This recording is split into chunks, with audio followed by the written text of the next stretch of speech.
A dark night for Thomas. The engines on the island of Sodor were enjoying their time in the big city far away. They were visiting the children and giving them rides around the city. Thomas the tank engine enjoyed it most of all. He was so popular amongst the children that he was asked to stay an extra day, to which he excitedly agreed. Thomas said goodbye to the other engines as they began their journey back to Sodor. His two faithful coaches, Annie and Clarabelle, didn't like leaving Thomas behind. "Don't worry," he smiled. "When I come back, I promise to take you on a nice long run." Thomas rested in the shed where he and the other engines had been staying. It was empty now, and Thomas began to feel lonely. "No matter," he thought to himself. "Tomorrow I'll spend all day with the children and then I'll be on my way home." The next day was a whirlwind, with lots of excited children clambering up and down his footplate. Thomas had a wonderful time. He loved the big city. He could see why so many engines liked to live here, and he wished he could live here too. Later, while Thomas was resting in a siding, he suddenly had a thought.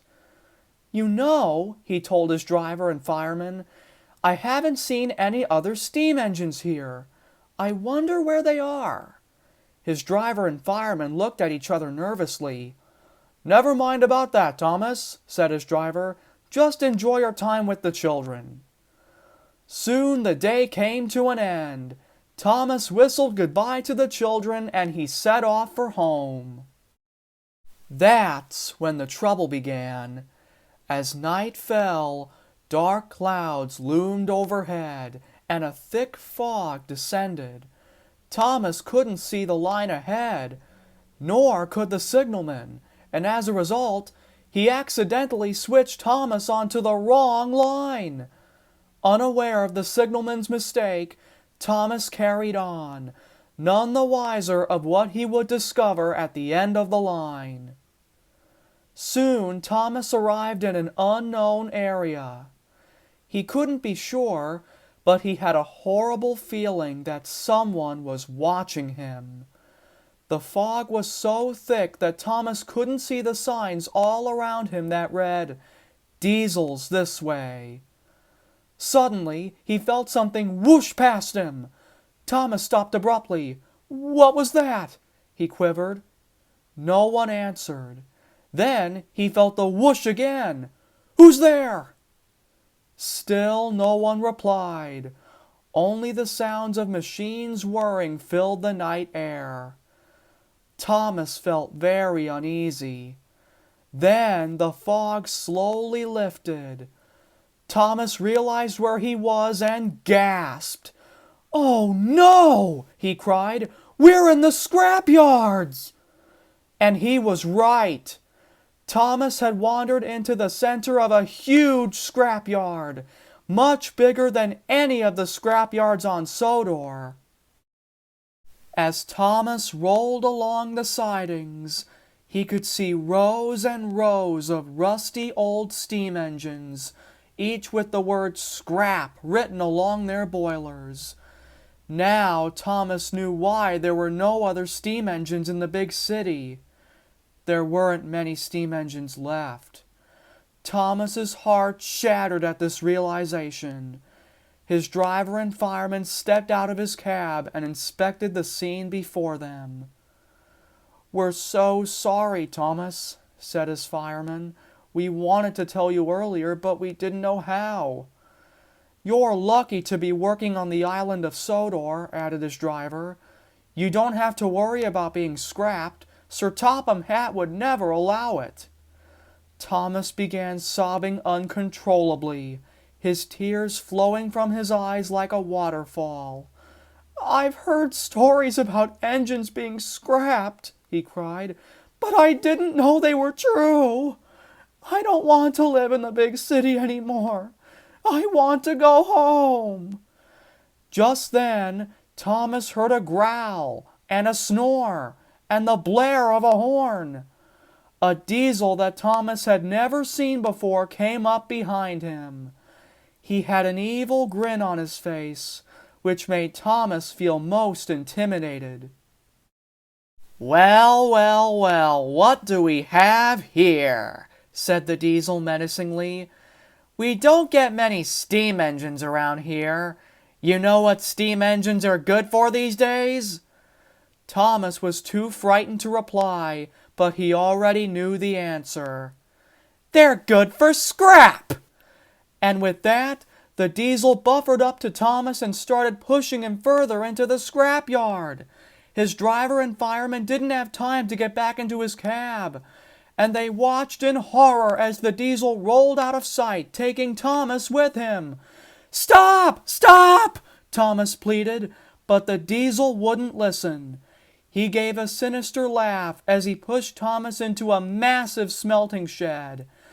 Thomas felt scared and helpless as the diesel forced him further and further into the shed, and to his horror, he saw that beyond a set of buffers was a huge smelting pit full of red-hot molten metal. "Cinders and ashes!" Thomas shrieked as the diesel forced him against the buffers. The buffers creaked and groaned as the diesel pushed with all his might. Thomas desperately hoped that the buffers would hold and keep him from falling into the smelting pit below.